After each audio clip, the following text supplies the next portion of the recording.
Good evening, Heidi. Thanks very much for your time. How did we get here from what the representative of the shareholder and the chairperson of the board are saying? You know, it's a very complex situation because you do not want a situation where South Africa has a major blackout again like we saw in 2008, in 2010 and in 2014. We saw Public Enterprises Minister Pravin Gordhan basically saying that the issues that Eskom is currently facing is because of the fact that Eskom, the power utility, was at the heart of state capture. And these are the effects that we are seeing right now. They have debt of 419 billion rand. They are currently surviving on, government support. They're now asking for an extra 100 billion rand to push themselves up because they are not surviving. They're basically staying afloat.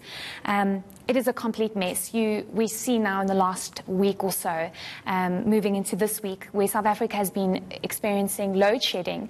And this is very concerning, given the fact that it is a time where South Africans are using less electricity, given the fact that it is the summer period. The questions that we asked today, answers were given that they apologized for the fact that they did not communicate the load shedding issue.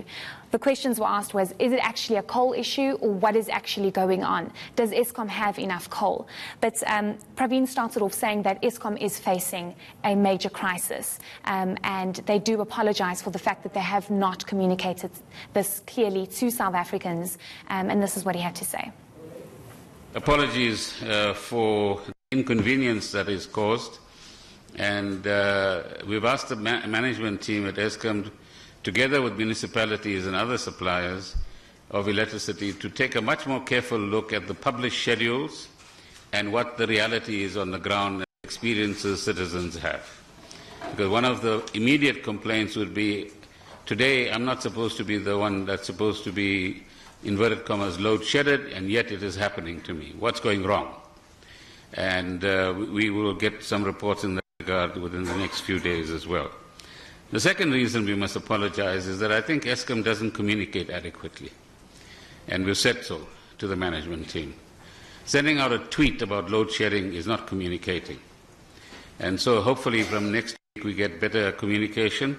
But by the end of next week, hopefully, we don't get the level of load shedding that we have had as well.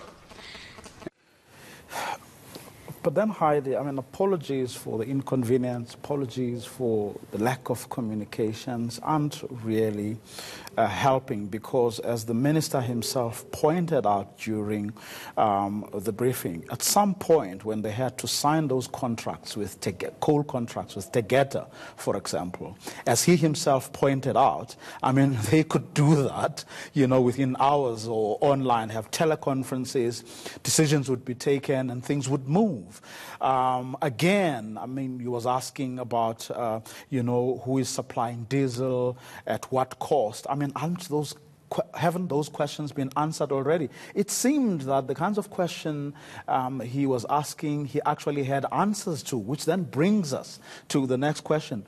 Why are these problems being allowed to continue without resolving the issue? And perhaps more importantly, what's going to happen now? What are they going to do about it? Beyond the apologies. And I think that's probably why Public Enterprises Minister Pravin Gordhan called this media briefing, because you have a situation where there has been a new board that's been sitting for months now. He has now been put as the Public Enterprises Minister as well. And we are now sitting with load shedding. We are sitting with Eskom that has so much debt that it's grappling to pay off. And that board, it must be pointed out, had promised that they were going to put on the table some kind of a turnaround plan. And I think this is why you have a situation where Gordhan is actually frustrated, and he's basically bringing out this program, if I can put it that way, for the next 10 days, where he has said no board member, no executive member is allowed to take any leave. These members will be deployed to the various power stations and to the various plants to try and figure out what is exactly going on. Are the right skills being deployed to these various plants? Do we have the right kind of people to deal with the situation? And one of the big key questions was, what is actually causing load shedding? Is it the fact that there is no coal, or is it the fact that Eskom is just having a generator generating unit problem, and there's no capacity for the amount of electricity that is being consumed. And they made it very clear that there is no coal shortage in South Africa. But the problem is there is no money to invest in new mines that are able to supply this coal. So at the end of the day, you do have a situation where the coal cannot be supplied because there is no money, and there are no mines that Eskom can invest in because they just don't have money. But they are going on this intensive program to try and figure out how they can deal with this. And this is what Gordhan had to say. There will be a very intensive look over the next 10 days. That's part of the action plan, to understand exactly what the nature of the problems are, which ones are easily fixable, which ones will take some time to fix, and how do we arrange all of that in the proper way. So, a glimmer of hope, I suppose? I just hope we have electricity over the Christmas period. Which is what he has promised. He's said he's working really hard to assure that we will have. That's why we're going to leave it for now. Heidi Giokos, who attended that briefing that was addressed by the Public Enterprises Minister Pravin Gordhan.